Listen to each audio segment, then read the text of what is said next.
आप सभी सज्जनों को मेरा नमस्कार हो। आज मैं आपको यह बताऊंगा कि कुंडली को कैसे देखते हैं, उसके नियम क्या हैं जिससे हम फलादेश सही कर सकें। सबसे पहली बात तो यह है कि हमारे सामने 5 कुंडलियों का विवरण होना चाहिए। जन्म कुंडली, चंद्र कुंडली, लग्न कुंडली, कारक भाव कुंडली और कालपुरुष कुंडली। इन 5 कुंडलियों के द्वारा हम ग्रहों के बारे में सारी बातें जान सकते हैं। उसके बाद हमें जातक की जन्मदशा देखें, किस ग्रह की, पापी ग्रह की है या शुभ ग्रह की है, कौन सा ग्रह अपनी राशि में बैठा है, कौन सा ग्रह अपने भाव में बैठा हुआ है, राजयोग कारक ग्रह कौन से हैं। क्योंकि कुंडली में हमारे 12 भाव होते हैं, उसमें अशुभ भाव होते हैं 3, 6, 11, 8, 12, 7 और 2, और शुभ भाव होते हैं 1, 5, 9, 4, 10। ये शुभ भाव होते हैं। तो मैं आपको कुंडली के बारे में चार्ट मैंने आपको दे ही रखा है और कारभाव कुंडली का भी चार्ट दे रखा है। अगर आपके किसी के पास नहीं है तो आप ये मेरे सामने चार्ट रखा आपके सामने,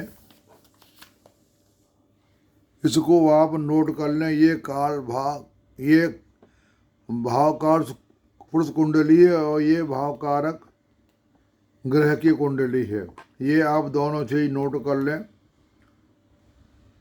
उसके बाद मैं आपको एक कुंडली के बारे में रख करके बताता हूँ कि इस कुंडली के बारे में क्या योग बन रहे हैं या नहीं बन रहे हैं।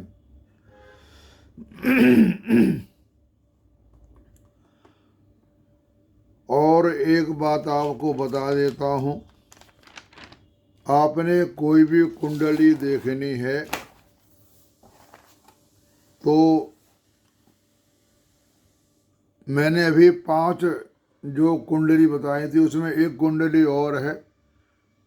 वह कुंडली किस लगन की है, वह कुंडली जिस लगन की है उस कुंडली को आप यहाँ से उठा लें।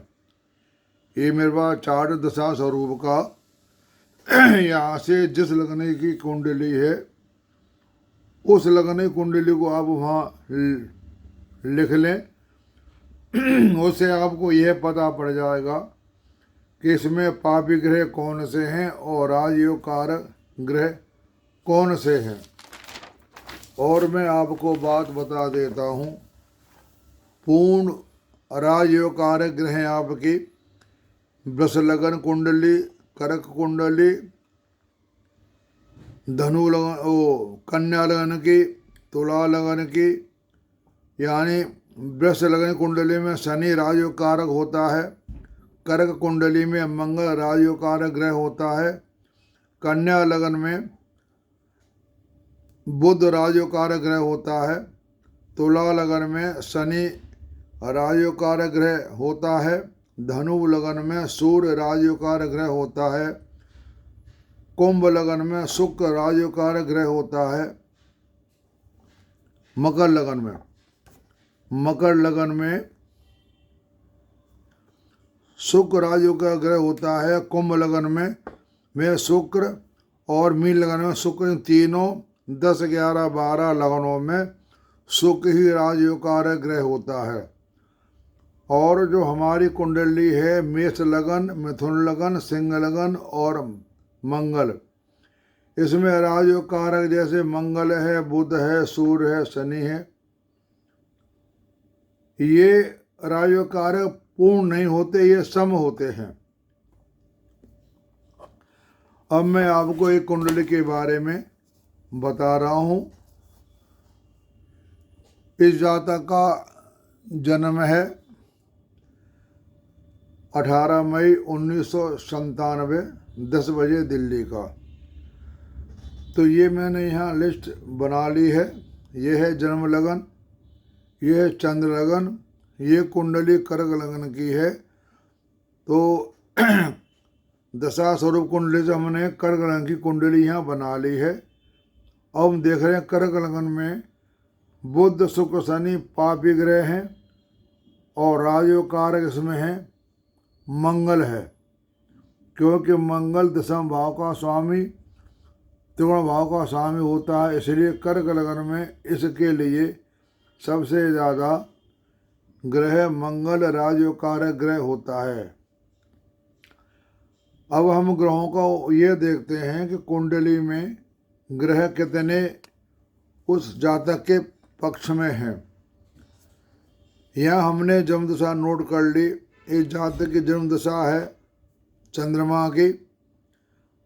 जन्म दशा किसी पापी ग्रह की होती है तो उसके जीवन में अच्छा फल नहीं मिलता, क्योंकि दशा कारक ही हमारा पथ प्रदर्शक होता है। दशा ग्रह ही उस जातक को आगे ले जाने में सफल होता है। इसमें शुभ ग्रह हैं मंगल, गुरु और चंद्रमा।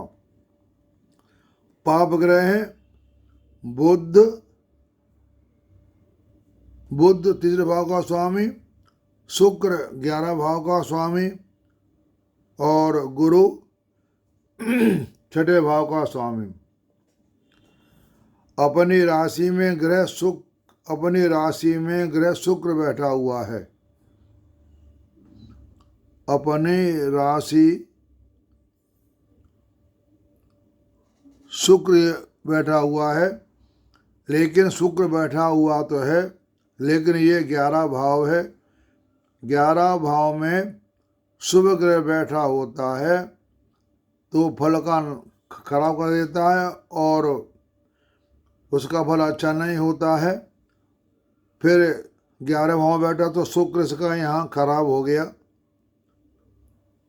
अपने घर में कोई भी ग्रह नहीं बैठा हुआ है। जन्म लगन ठीक है। चंद्र लगन जो है वो ये है आपकी। इसके बाद हम देखते हैं कि इसमें शुभ ग्रह जो हैं, देखते हैं हर ग्रह को कि चंद्रमा शत्रु घर में बैठा हुआ है। चंद्रमा जो हमारा है चंद्रमा बुध के घर में बैठा है, ये शत्रु घर में बैठा हुआ है। फिर भाव भी तीसरा है तो यहाँ चंद्रमा इसका खराब हो गया।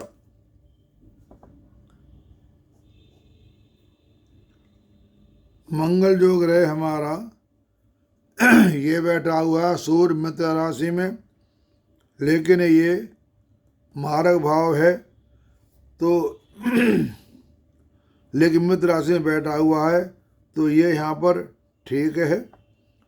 और बुध हमारा बैठा हुआ है मंगल राशि में, ये शत्रु राशि में बैठा हुआ। मंगल बुध शत्रु हैं।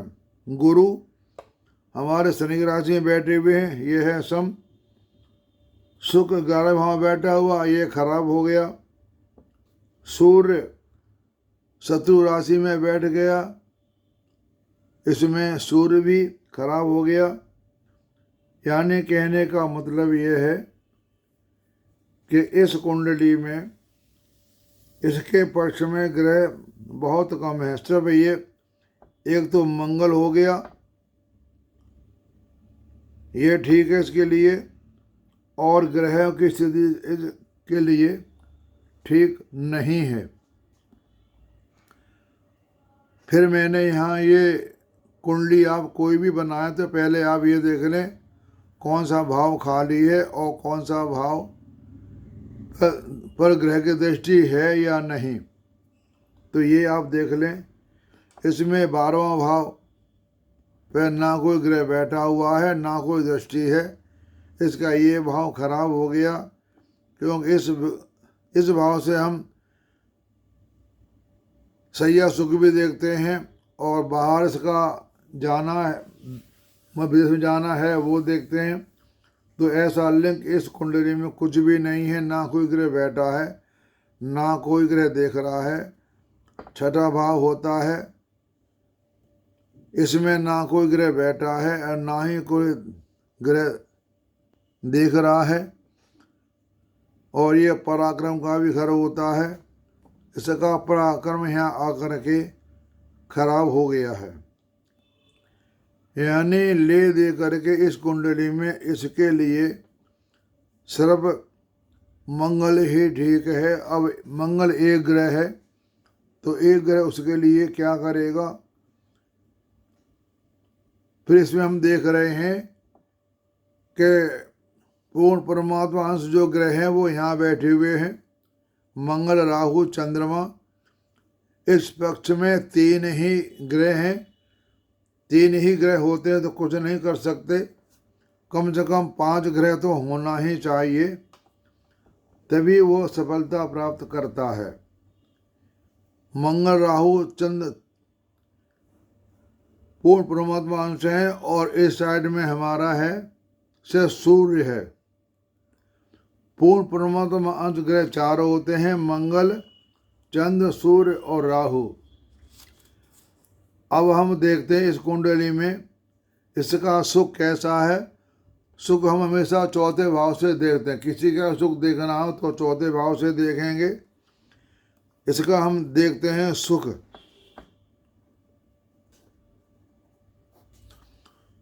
तो सुख में ये चौथा भाव, इसमें 2 ग्रहों की दृष्टि है। सुख तो इसके लिए ठीक है। फिर देखते हैं हम इसका भाग्य। भाग्य 9 भाव होता है, इसमें केतु बैठा हुआ है और शनि बैठा हुआ है, तो ये हो गया भाग्य। इसका भाग्य भी ना के बराबर है, यानी ठीक नहीं है।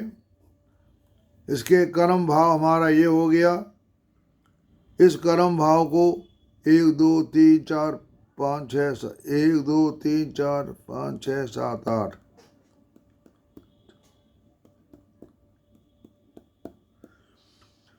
कर्म भाव में बुध बैठा हुआ है। तो जो बुध हमारा है, इसका ये कर्म भाव को खराब कर रहा है।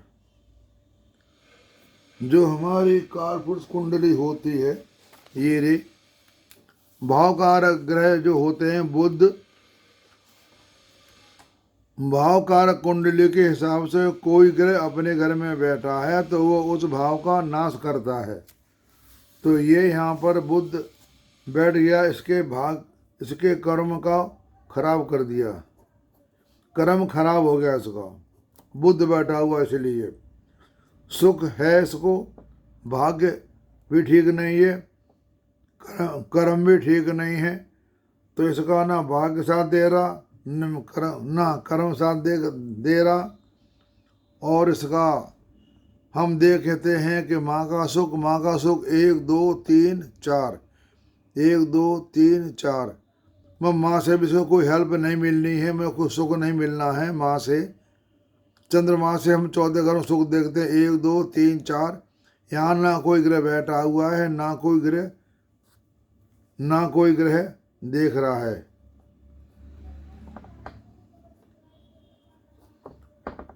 मुद्देश को माँ से कोई हेल्प नहीं मिल सकती। अब देखते हैं इसके पिता का सुख। पिता के सुख के लिए हम सूर्य से 9 भाव देखते हैं, 1 2 3 4 5 6 7 8 9। गुरु, यहाँ पर गुरु बैठा हुआ है।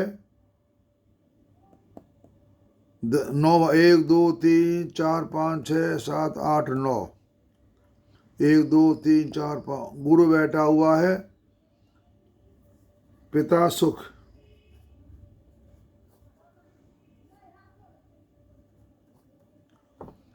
ये गुरु नीच के आकर के बैठा हुआ है, तो इस जातक को पिता से भी सुख मिलने की उम्मीद नहीं है। अब भाई बहन, भाई बहन के लिए हम मंगल से देखते हैं।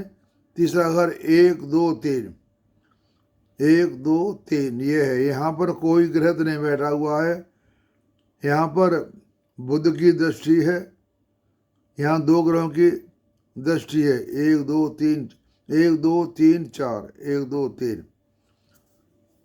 ये शुक्र की राशि है, इसके लिए शुक्र वैसे भी ठीक नहीं है, तो भाई बहन का भी सुख, इसको सुख की कोई फायदा नहीं है, सम है।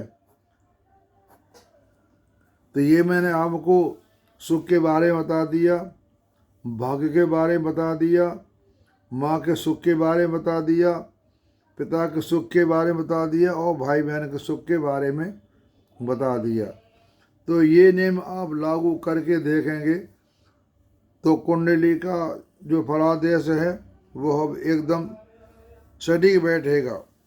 मैंने ऐसी कई कुंडलियाँ देखी हैं जहाँ पर देखा है तो वो करीब करीब ठीक ही बैठती है। 20% तो कमी आ ही जाती है। हम 100% तो नहीं बता सकते, 70-80% बता सकते हैं इस जातक का जीवन में क्या फल होगा। तो आप सबने मेरी वीडियो सुनी, आप सबका धन्यवाद और आप सबको नमस्कार।